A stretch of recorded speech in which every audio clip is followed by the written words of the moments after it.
In this episode, we'll take a look at this GUANQIN desk diver, which is a homage to Longines' quite popular Hydroconquest model. GUANQIN packed all the premium materials into this watch and priced it quite aggressively, a somewhat familiar formula used by some vendors on AliExpress, some with a great success and some not quite. So, into which category does this GUANQIN falls into? Well, in this video, we'll try to find out.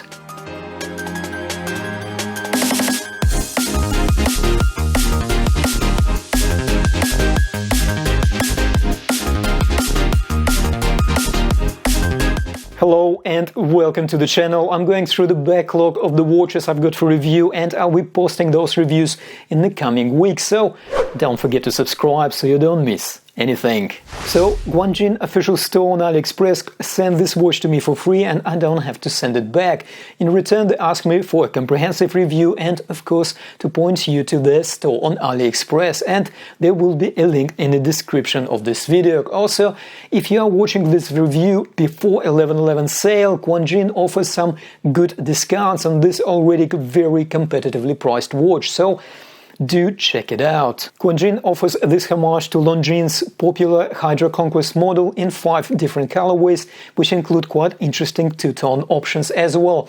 Also, in addition to shipping this watch from China, GUANQIN Official Store gives a choice of shipment from Germany, Spain and France, which should benefit customers in the EU.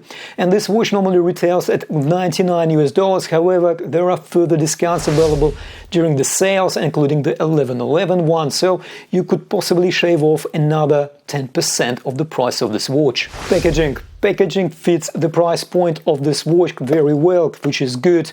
Well protected, cushion box, a cloth, warranty card and a user manual. The user manual does have detailed instructions and also contains some color pictures of GUANQIN's other models.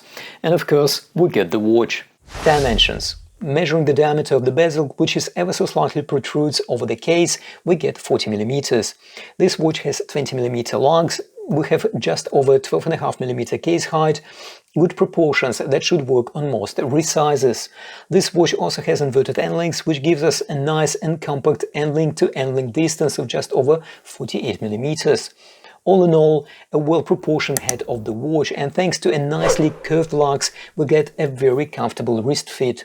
The bracelet tapers down to 18 mm at the clasp, and we have a 20 mm fully milled double pusher clasp here.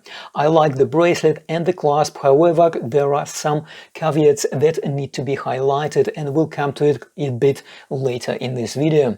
The full-length bracelet should comfortably cover about 8¼ inch wrist or about 21 cm. On a fully supplied stainless steel bracelet, this watch weighs 160 grams, and adjusted to my about 7-inch wrist, the watch weighs about 145 grams, a good weight for this style desk diver. Dial. I've got this interesting grey dial colorway with a very pronounced sunburst effect. We have printed minute chaptering and applied hour markers, including the Arabic ones at 6, 9 and 12 o'clock. A bit of a nice detail, especially taking into account the price point of this watch. We have printed brand name GUANQIN and an applied logo under the 12 o'clock and 2 lines of text above 6 o'clock marker and Japan movement under the 6 o'clock marker, where normally Swiss made would go.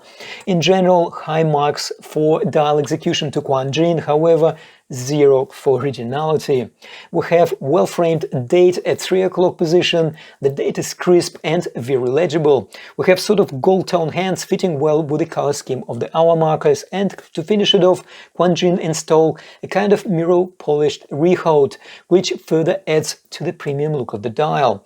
GUANQIN gives us good clean execution, everything seemed to align on the dial, and while inspecting it with the naked eye, I couldn't spot any quality control issues. Of course, we will need to talk about the lume, and we will, but a bit later when we look at the bezel in a bit more detail, and that is because this watch does have a small party trick up its sleeve.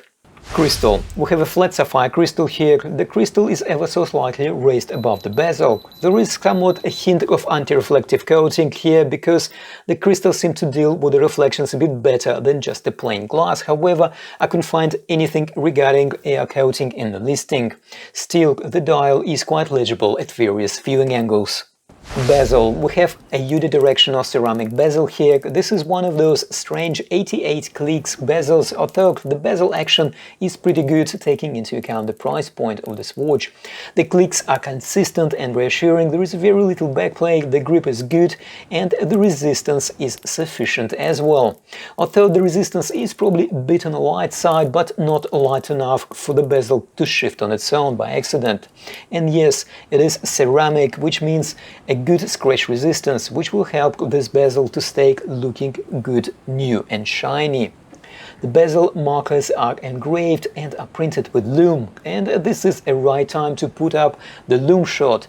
I think that getting a lume bezel is a pretty good deal taking into account the price point of this watch, but then again, looks like the lume on the bezel lasts the longest, then following the hands, and the hour marker's lume is first one to fade out. Well, not the worst case scenario, again, taking into account the price point of this watch. And by the way, yes, this bezel on this watch aligns perfectly. Take that, $1,000 Seiko. Moving on to the case, we have a brushing on top of the case and a mirror polished flanks. The quality of the brushing is pretty good, the facets transitions are also well finished and feel smooth. We have signed screw-down crown protected by the crown guards, very much in style of the Longines Hydroconquest. I like these prominent crown guards, and they are actually quite smooth, even though they might not look so. We have mirror polished back of the case and the screw-on back case with some specs and a prominent logo. GUANQIN declares 100 meters of water resistance on this watch, not 300 meters like we get on Longines diver, yet still very practical, so we still should be able to swim in this watch. Movement. GUANQIN went with tried and tested Seiko instruments and H35 automatic movement here, hence the Japan movement at the bottom of the dial. This movement beats at 21,600 vibrations per hour, it has about 41 hours of power reserve and also hex, that is the second-hand stops when we adjust the time, and this movement can be hand-wind as well. Bracelet. Now, bracelet is pretty good, however, I think this is where this watch falls a little bit short. In all respects, this is a good bracelet with solid links and solid end links.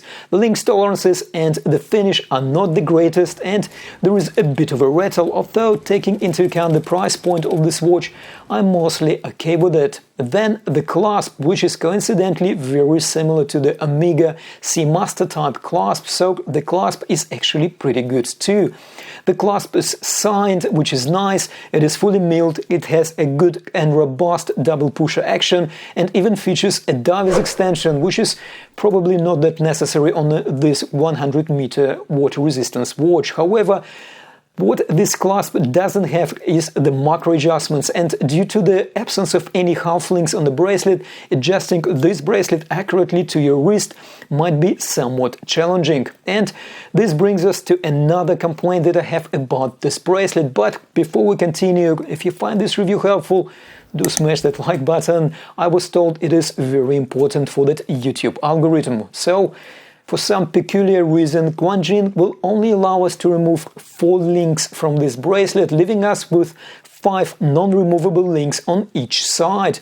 And therefore, if you have a wrist slimmer than 6 3/4, you might find that you will not be able to make the bracelet any smaller to fit your wrist. Of course, with 20mm locks there are plenty of strap options, but still, this is a bit of a strange oversight that could have been easily avoided. I hope GUANQIN gets this sorted, because other than that, this is a very good watch for the price. What do you think? Please let us know in the comments. And if you find this review helpful, don't forget to smash that like button and of course subscribe if you haven't already done so. And as always, thank you for watching, take care, and I will see you in the next one.